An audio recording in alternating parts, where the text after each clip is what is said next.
80% of Britain is still farmland, and yet less than 2% of the population has anything to do with agriculture at all. I've been involved with farming for nearly 40 years.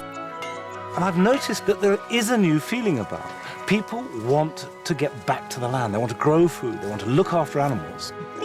And in this series, I'm going to help 6 very different people try and make their dream of returning to the land a living reality.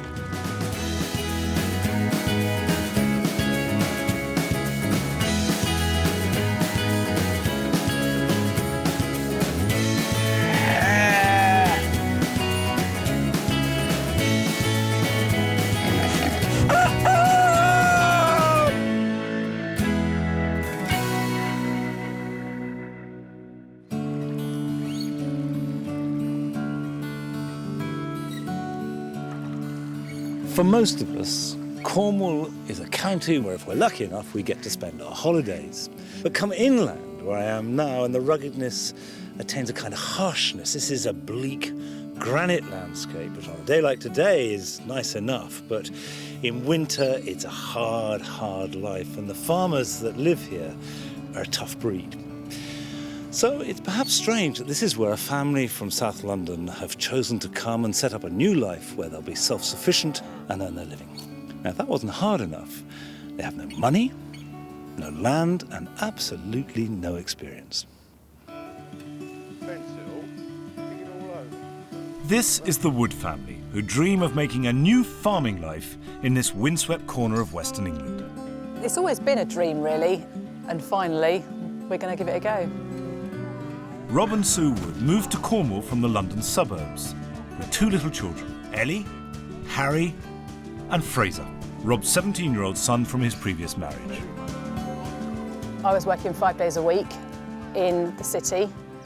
I was in building and landscaping, working too many hours and not being super successful. I'm just trying to simplify things and give a better quality of life for my children. Go on in. Tired of their stressful city life, the couple sold up the family home and moved into this rented smallholding, Little Carmen Ellis, to try and make a more self-sufficient living.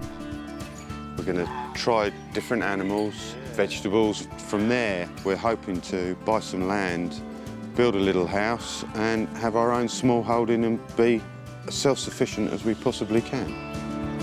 Rob has long fantasised about becoming a farmer, but this is his first real taste of it. As far as experience in farming goes, we have... No experience. We don't, do we? No. Oh. But there's more. In the middle of June, we're going to have baby number 3. As and when the baby arrives, the baby will go in a sling and come with me.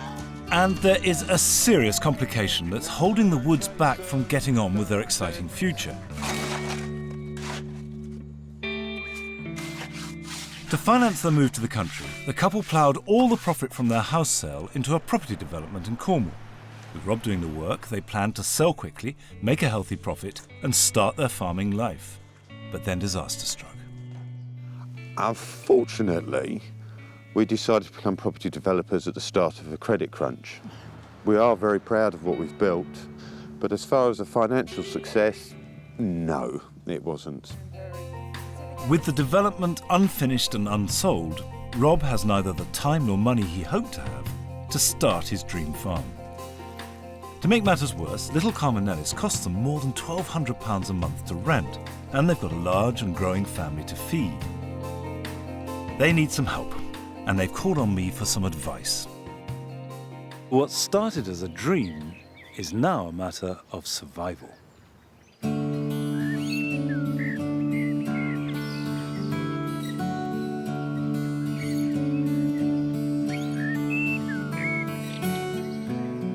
It's April. The growing season is already well underway, and I'm on my way down to meet the family. I'm driving right into inland Cornwall, and whilst it's beautiful, it can present quite harsh conditions in which to start up a smallholding, but that's what Rob and Sue Wood have decided to do, so it'll be interesting to see how it's shaping up. This is the first chance I've had to visit their setup and see how I might be able to help them. Monty. Hi, I'm Rob. This is my wife, Sue. Nice to meet you. Nice to meet you.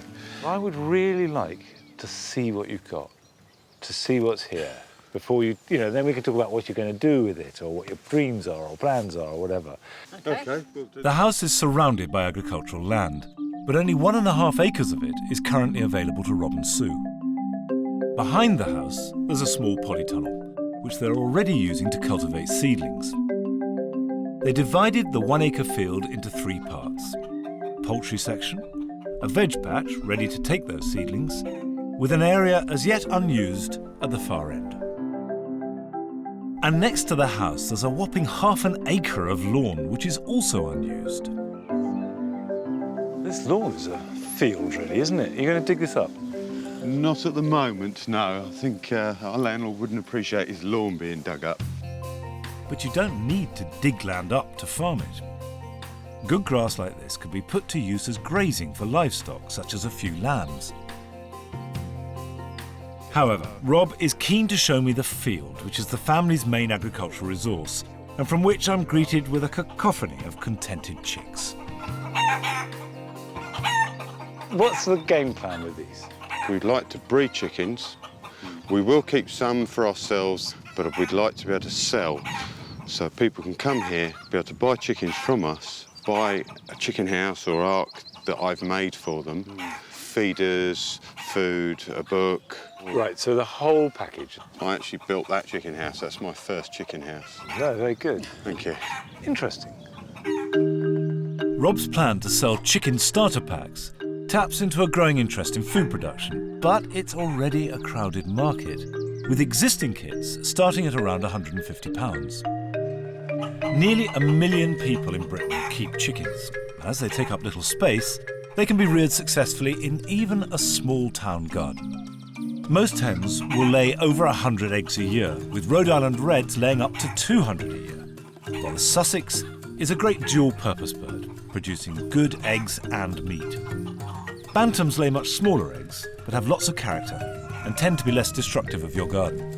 A strong coop and enclosed run are essential to protect birds from predators, particularly foxes, which can dig underneath fences, so the wire must be buried at least a foot below ground.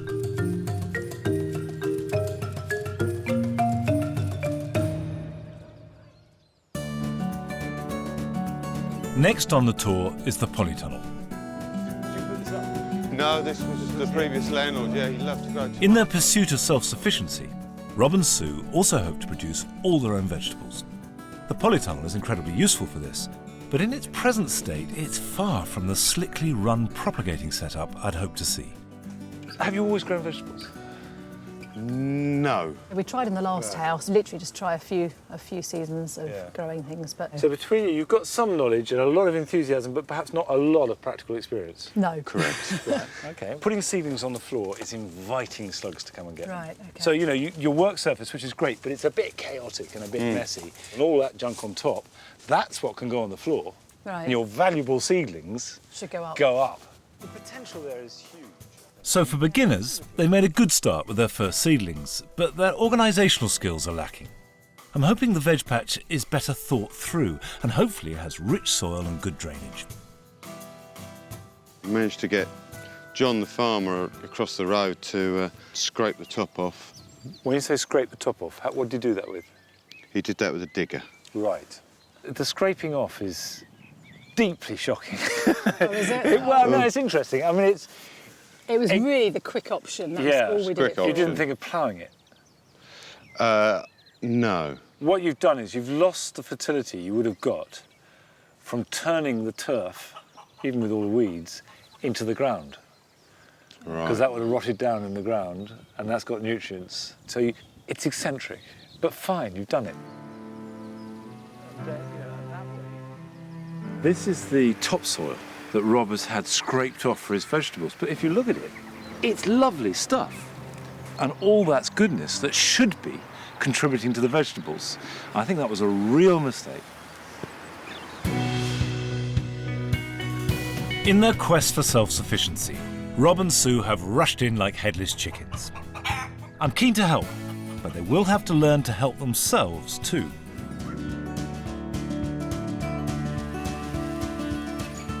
I'm in Cornwall to help the Wood family get their dream farm off the ground. So far, their one commercial idea is to sell pedigree chicken starter kits. I don't know about this chicken business. I'm not sure whether this can make money. But it has to make money, because otherwise they'll be in the tyranny of work again, and then there'll be no time left for this. And with 3 small children, Sue is going to be pushed really hard. So it has to work from a business from the very beginning. But from what I've seen so far, there's no grand plan. And this has already led to some fundamental mistakes. I need to delve deeper.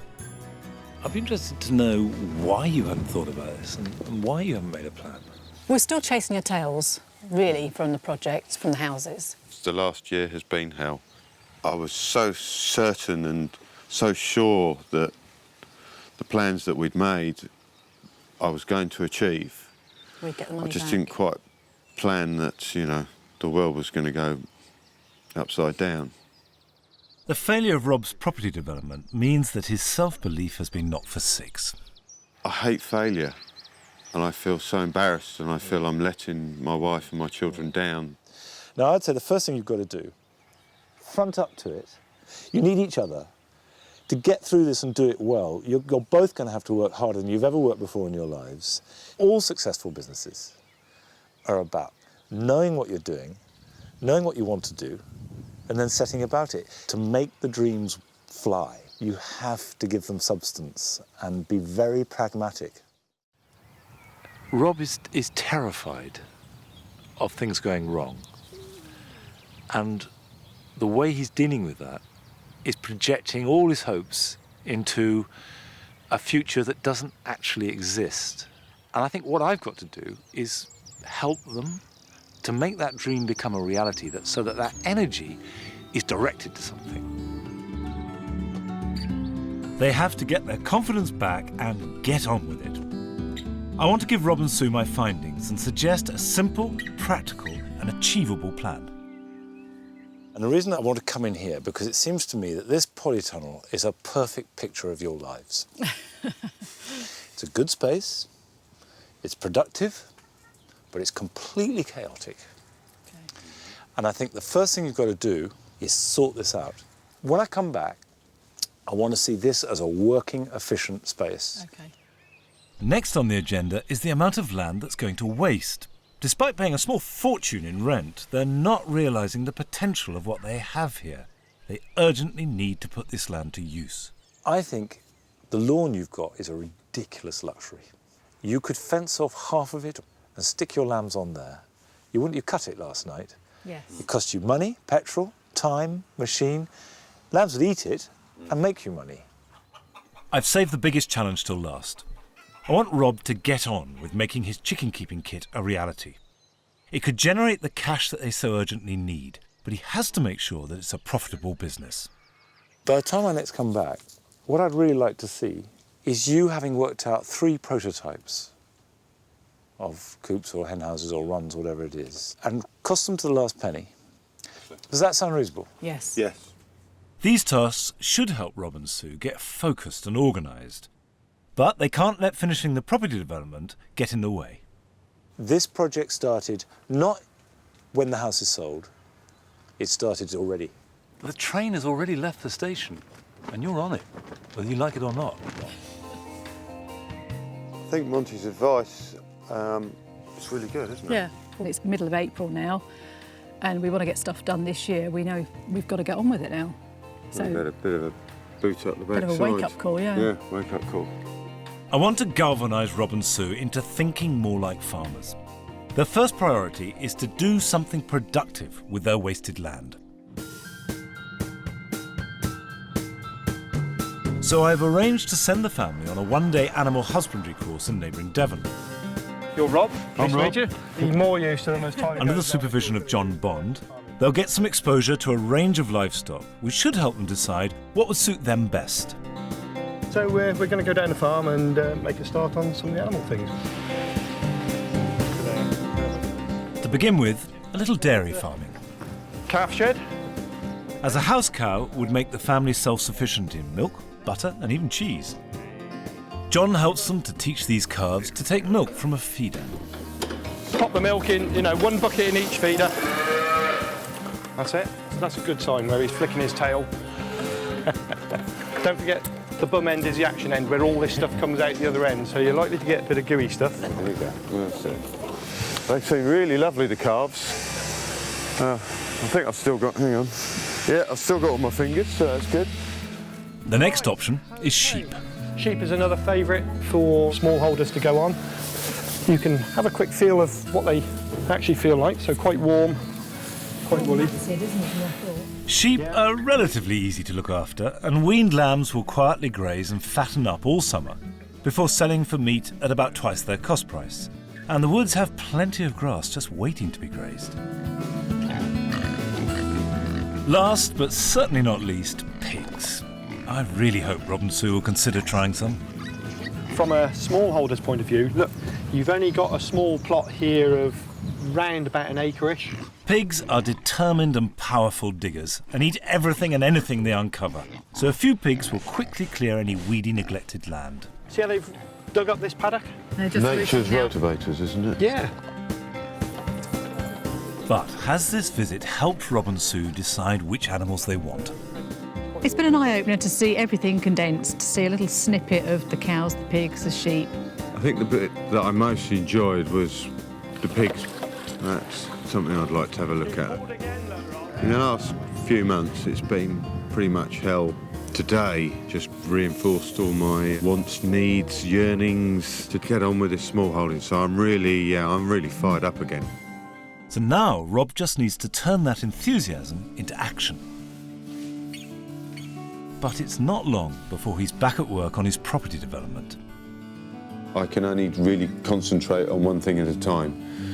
And the vital thing is, at this moment in time, is the houses. If I don't finish those and get the little money that we've got left back out of them, I can't do a small holding. I can't even contemplate or dream of doing a small holding. But with those huge outgoings draining away every month, and what's more, a baby due in less than 3 weeks' time, Rob must find a balance between farming and finishing the property development. Instead, most of the tasks I've suggested fall to Sue, who's so pregnant she's literally on her knees. I was trying not to get too involved with the vegetables, but Rob's been so busy trying to finish off the houses that Fraser and I have had to sort of step up and replace Rob, really. It's just a matter of timing. Vegetables can't wait.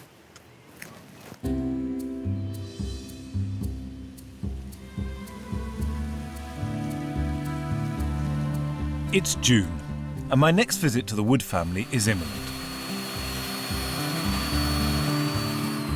I had really wanted Rob to put as much time as he could into building and accurately costing 3 prototype chicken coops. But with only 1 day to go... Due to lack of time, I actually started it at 11 o'clock last night. I think I've probably got half an hour left to do, and it will be done.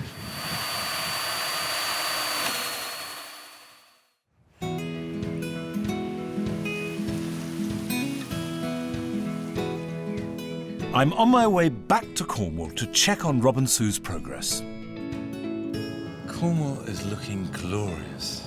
Maybe that's a good sign, because I feel that on this visit it's really important that Rob and Sue have actually done what I've asked them to do, because it was really a psychological thing. The tidying up of the tunnel was all about organising themselves, and for Rob to make his 3 styles of hen coop and cost them, go through every single detail of the cost to establish then what he can charge for them, is part of him coming to grips with it as something that needs to be managed. And also I hope that they've grazed that lawn and aren't mowing it in a ridiculous way. But first impressions are not good. Oh dear. No sheep, no fencing, and evidence of recent mowing, which is interesting. Ah, you're there. Hello, Morning, Monty. How are you doing? Good. OK, not a great start. Getting more animals onto the farm is something I'm convinced is right for them. And, as the farm is rented, so is electric fencing, because they can take that with them when they move. So, I've got a surprise for them. I've got a little bit to help you on your way. And I thought maybe while I'm here, we could do some fencing. Oh, wow. I've got an electric fence for you. Wow. But there's actually a bigger surprise for me. You've bought some pigs. Yes. You've just been and done it. Just saw an advert, yeah. So, if we put this fencing up, you could go and get them now, couldn't you? Yes. That's brilliant. Right, jump in, let's go. I'm delighted that Rob and Sue's day at farm school has given them the confidence to try some pigs. Keeping them on the lawn is out of the question because unlike lambs, they'll dig it up. But that extensive area of the field beyond the existing poultry and veg is still languishing unused, and it's a perfect place for keeping pigs. This is where you want them. See, this lovely circular space. This is the nicest place here, I think. It is. So pigs should have it, shouldn't they? You've They should, yes. Pigs are very intelligent and renowned escapologists. They will get out if they can. Okay. Electric fencing is good, especially if they're young, because they get used to it. So what we need Thank to do you so is... much for getting that.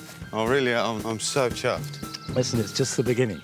We have to make this work, and to make it work, we have to make things happen. Electric fencing is used to keep animals in where you want them and out of where they shouldn't be.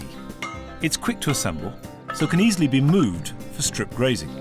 The shock that the animal receives when it touches an electric fence will halt it, but not harm it. It can be powered by the mains, solar power, or as in this case, a rechargeable battery, whose charge will last for months. Fraser, just come and touch this wire, will you? You're young with a good heart. It's on low. It's on. It's on then. Good. Thank you, Fraser. It's funny how small things can change the situation in a big way. This morning, there was no energy here at all. And then Rob, entirely off his own bat, ordered these pigs. I'd got some fencing for the sheep, and suddenly an energy was created. If you can just tap into that energy, then everything is possible, and then dreams can fly. With the electric fence properly set up, we now need to dig the pigs a wallow.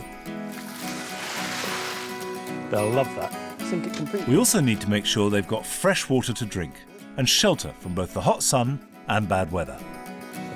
It's nice. Rightio, that's it. Job done. Thank you. He's a great motivator, is Monty. That's partly because he just leads from the front. He's right, come on, let's get and do it. Now, let's do it. Let's do it now. Bang, which is great. Now it's time to collect the pigs from a nearby 14-acre smallholding. Its owners, Peter and Leslie Ross, gave up their city lives 5 years ago. Oh, look. Oh, They are Gloucester Old Spot through the grandmother over there, and Cornish Large Black, who's Richard, who's possibly the oldest working large black boar in the county, we're told. He's about 10 years old. It's now up to Rob to decide which 2 piglets to choose and to wrangle them into the trailer. There's a nice girl. That one there. He's planning to keep one for breeding and the other to fatten up for meat.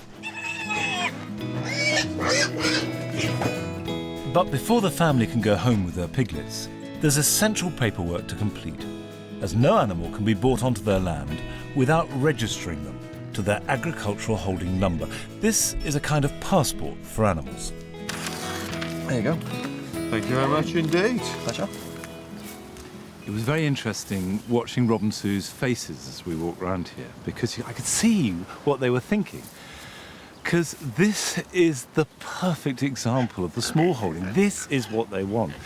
And you've got 14 acres broken into lovely little fields on a human scale, and a husband and wife team sharing in it and living the good life together. But underpinning this, as they've made very clear, is just 365 days of hard work. And it seems you can't break that equation. If you want this lifestyle, you've got to commit absolutely to the work.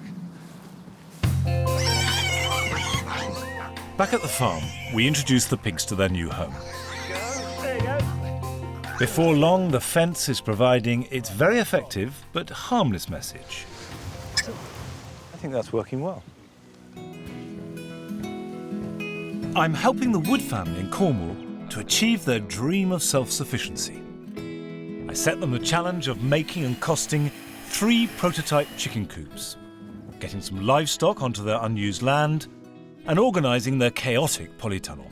You've had a tidy up. Yes. Fantastic. With the larger plants on the floor and seedlings up on the table, away from the slugs, Sue has transformed their polytunnel into a productive space. For somebody who hasn't grown an enormous amount of vegetables, I think it's really impressive what you're doing. Thank you. And the vegetables in question are not your standard fare. Sue's opted for some unusual varieties. Heritage or heirloom vegetables like Shetland black potatoes are varieties that were commonly grown by our grandparents' generation, but now are at risk of disappearing. Commercial farmers tend to use modern varieties that are bred specifically to mature and be harvested all together and have a long shelf life, rather than for flavour and productivity throughout the whole season. By trying out these older varieties, smallholders can provide superb veg with great flavour and protect their history. Growing heritage seeds will help preserve the seed stock for future generations. And if you save your own seed, it's a great way to save money too.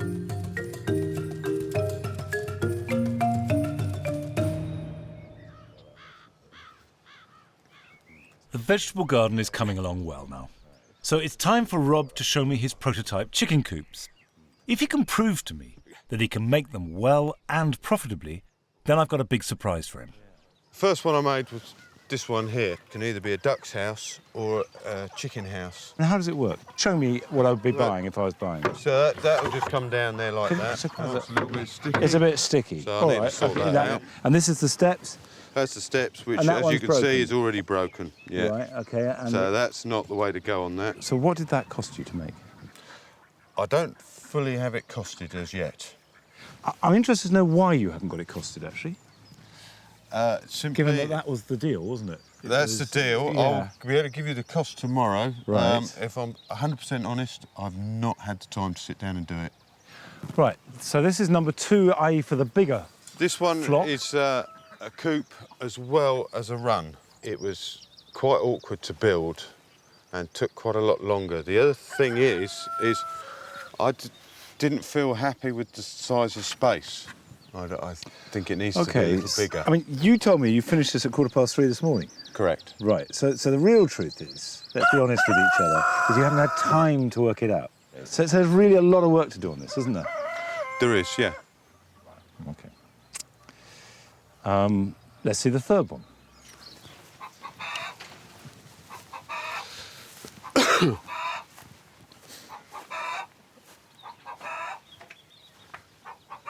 So how many hens would you keep in that? It's a one hen. This is a broody coop. Right. So this is for when your hen goes broody and you want her to sit on eggs. What puts me off is the real sort of cheap wood, you know. OK. That was actually made of all scraps, and I would guess that if I went and bought all of that lot there, I'm looking at somewhere in the region of less than £15. Probably a tenner. I tell you, Rob, I know exactly what you're going to say. made of all scraps, you guess, somewhere in the region. Yes. You were going to cost these for me, Rob. That's what I'm going to do tonight for you. You need to turn this into profit. And you only know what profit is if you know what your costs are. That's right. And Yeah, it's just I as agree simple with as you totally. that. Yeah, I know you I agree with me. agree Why with you. fucking hell didn't you do it? Simply time. It's time. It's time. Monty, I'm struggling. No, yeah, no one would deny you sympathy for that. But on the other hand, you have chosen to do this. That's right. So... You know, it's not like anyone's imposing it on you. I agree with you totally. Given everything else he has at stake, I'm concerned that Rob hasn't been able to give his new business enough time or attention. Perhaps the family really shouldn't be embarking on this now. It could be time to throw in the towel.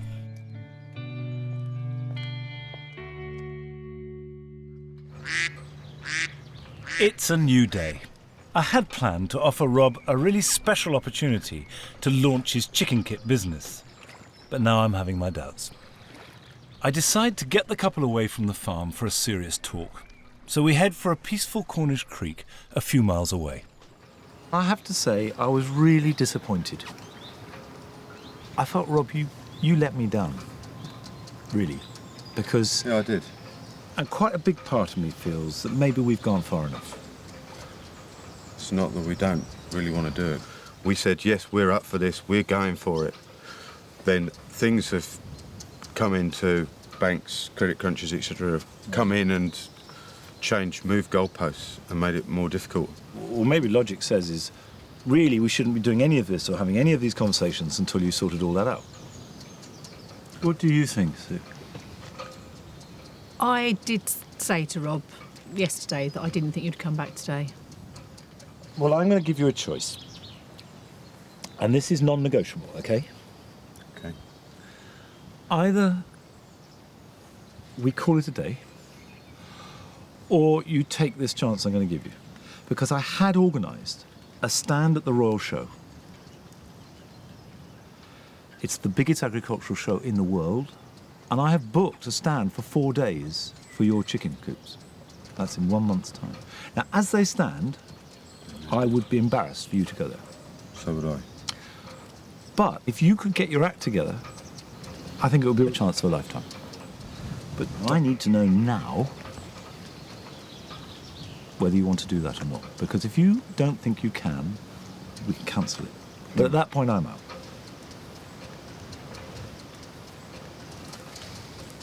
You just wait. So don't be upset with us, because I don't want to put you under any more pressure. No. She's cross and upset with me. I'm going to kill you. What would you like to do? I'd like you to get your shit together. Do you want me to do this?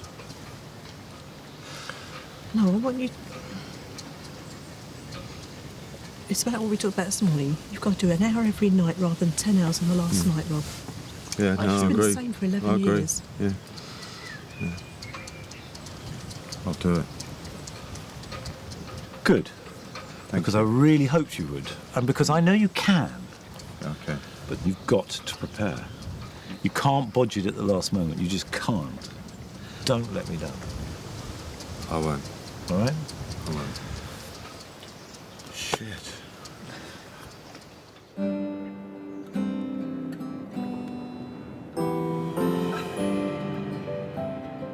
It's early July, and whilst the rest of Britain basks in hot sunshine, Rob and Sue's smallholding seems to have its own microclimate. But at least one pair of residents seem to be thoroughly enjoying the cooler weather. However, the piglets are no longer the newest residents, and Rob's broody coop has been put to good use. But there's also a much more important new arrival. This is Isabel Jasmine Wood, latest and final addition to the family. She was born on Father's Day, so that was a very nice surprise for Rob.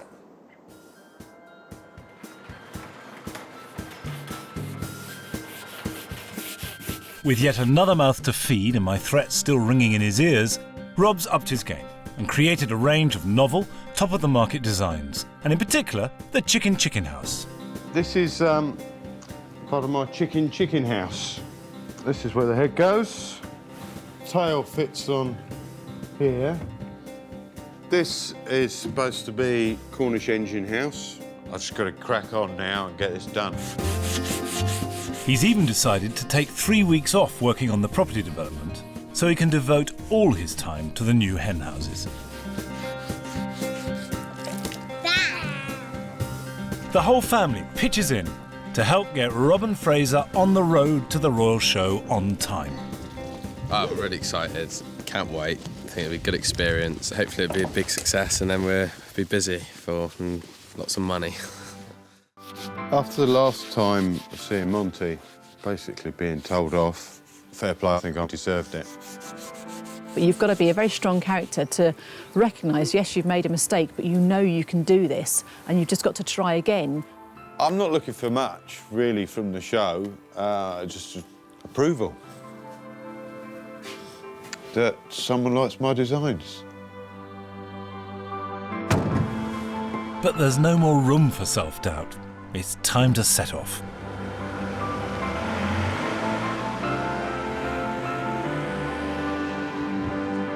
Sending Rob to the Royal Show is asking a lot of him at this time.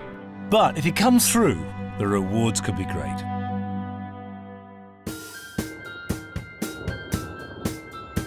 It's the 7th of July. The Royal Show has opened and so have the heavens. In protest, perhaps, since this is to be the very last Royal Show ever. For 160 years, the Royal Show has been the highlight of the British agricultural life. And to think that this is the last one is tragic. So Rob has just got in at the last moment to show what he can do on this, the biggest of all stages. And I do hope that he hasn't let me down. But before I track him down, I can't resist a quick and rueful look round. From superb best-in-breed livestock to big shiny tractors. It seems that huge-scale industrial farming has made general agricultural shows like the Royal increasingly redundant. And yet you come here and what is it that people are crowding around? It's the smallholdings, the animals. Real food does seem to stimulate ordinary people's interest. And I'm sure that is the future. That is the way that agriculture can reinvent itself. But it's time to check out Rob's stand and see how he's responded to my challenge. But isn't that fantastic? Well done. You got here, you did it. I did. These are wonderful. I love it. I absolutely love it. You're a star. Thank you. Well done. This one. The quality of the workmanship and the materials that Rob's invested in are truly impressive, And on that side. let alone the imagination and the novelty of the designs themselves. And you better get in. That is fantastic. Your tin mill is really inspired. The idea is this is me saying, this is what I can do. If you want to send me a photo of your house, I'll do a caricature of your house as a chicken house, a rabbit house, a duck house, whatever you like. We had some youngsters in earlier on, and they were talking about a chicken coop. Yeah, it's sort of Tudor-y type thing, so I did a quick sketch for them. It's got legs, as they say, isn't it? You could do this, you could make this go anywhere. Yeah. The wood life. I love it. And you've got the website up, have you? Yes, that's all up and done. You've been busy, haven't you? Just a little bit, yeah. There's no way I was going to let you down. OK, I'll be really honest with you. It's much better than I thought you would ever do. It's everything you said and more. You've exceeded my wildest expectations. Brilliant. So And how do you feel? Knackered and relieved. I'm really chuffed that you like. Do you want another price? There is one thing I'm a bit hesitant about, and that's Rob's pricing. As if by magic. 595 quid. It does strike me 595 quid is quite a lot. But it's bespoke, it's handmade, Yeah. and it's made of proper materials. Yeah. And that's 495 for that hen house. Yes. This one here, I think would be 900 to maybe £1,000. There's a lot of work in here.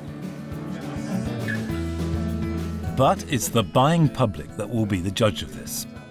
And I enthusiastically join in trying to sell them. The whole point about what Rob is doing with these hen houses is to give you something that looks good, has character, can be whatever you want it to be. I didn't realise the head of that bird was actually part of a chicken coop, but it is. It's amazing. It's going really well. Well, we haven't sold anything yet, but everyone's, oh yeah, can we look at your website? Can we fill in one of these forms? Like queuing up. Cheers, thank you. I think they're really good. I think whatever encourages youngsters to create an interest in where their food comes from. They look fantastic. I mean, especially what he was just saying about, even take a photo of your house and try and match it. That seems like great fun, yeah. The show will last for another 3 days. But at the end of the first, things are looking positive. No sales as yet, but good feedback from the public so far. What do you want to have achieved when you pack up from here? It would be nice to get a sale. We've got some interesting leads. I think the main thing for me to get from here is experience and reactions, trying to understand really perhaps what the public wants. Have you spoken to Sue? Yes. You told her things are going well? Yes, she rang me up and said, well, tell me, does he like them? Does he like them? I said, yes, darling, he does. He certainly does. I know it's been difficult. Yeah. I know it has been tough. So what I would be fascinated in is next time we meet, to know how the whole experience went, and also where you go from here.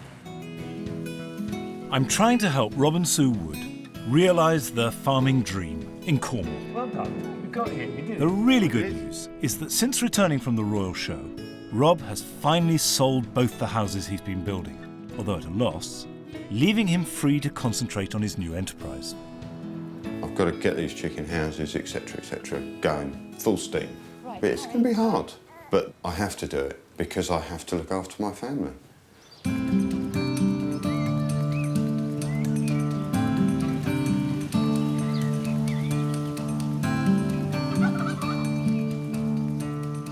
The summer is almost over, and I'm looking forward to discovering if the Royal Show has given Rob's new chicken kit business the kickstart it needed.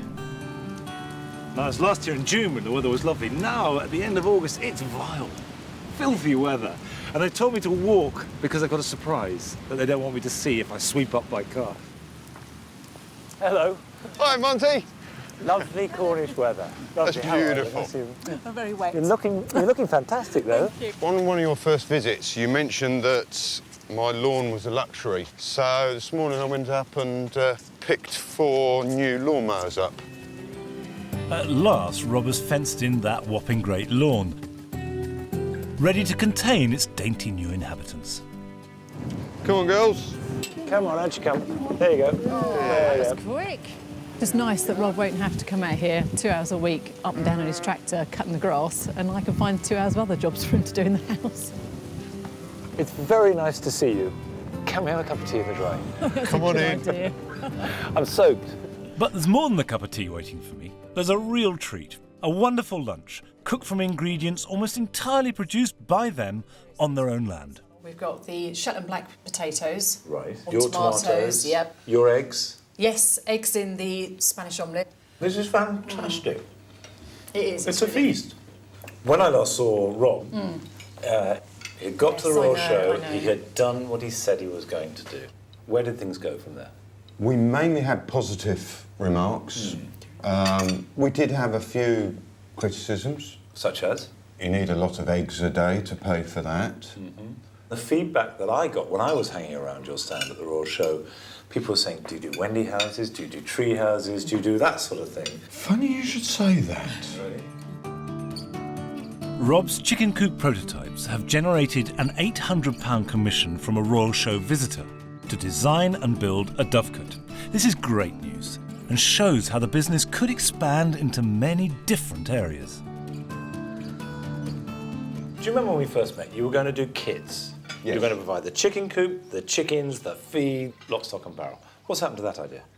That idea is going to happen in the next month or 2. It's all going to really start motoring along because I will have my full attention on it. As I take a final look round, it's evident that Rob does have real skills. But whilst there might be the seed of a business here, I'm still not confident that he would ever be able to make it meet the financial needs of his large family. Hello. However, what Rob and Sue invited me to do was to help them achieve their dream of becoming self-sufficient smallholders. And so the question I have to answer is, do I think they could ever make their living as farmers? I remember earlier on you said to me that really your goal was to live off the land, to be self-sufficient as far as possible. And I think that in terms of feeding yourselves, nourishing body and soul, you're halfway there. But I don't think you will ever be able to live off the smallholding. Rob, you are not a farmer and you never will be. You're an artist. You're a creator. Yeah. And that's what you must do. And I think you would get as bogged down in the care of animals and the day-to-day affairs of running a smallholding as you would in any business. You've got to have a reliable source of income. Yes. There is nothing I've seen and nothing you've shown me that strikes me as a reliable source of income. My recommendation is, in order to protect the smallholding, you've got to get steady work that doesn't stress you out and still enables you to have your dreams and make your chicken coops and try and make a go of it, but not rely on it. But I do have this genuine love of the animals, of plants, You can fruit have and it. veg, so... It should be there. I'm not saying for a minute you should stop doing anything you are. You should keep breeding the hens. You should keep the pigs and the sheep and the vegetables, but for your life and your lifestyle, not for your profession. That's what I'm saying. Don't invest all your money in the land. Just enjoy it.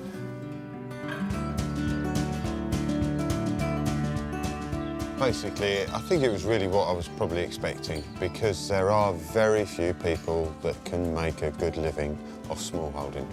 But hopefully, if we work hard enough, who knows? Let's go back to the beginning of this story.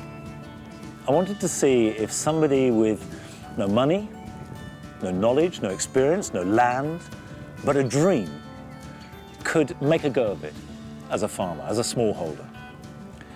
And I think what we've discovered is that dreams aren't enough. If Rob was going to make this work, then at some point he had to get much more practical, and that's not in his nature. He's a dreamer, and good luck to him. But his future and the happiness of his family is not going to be built from this land.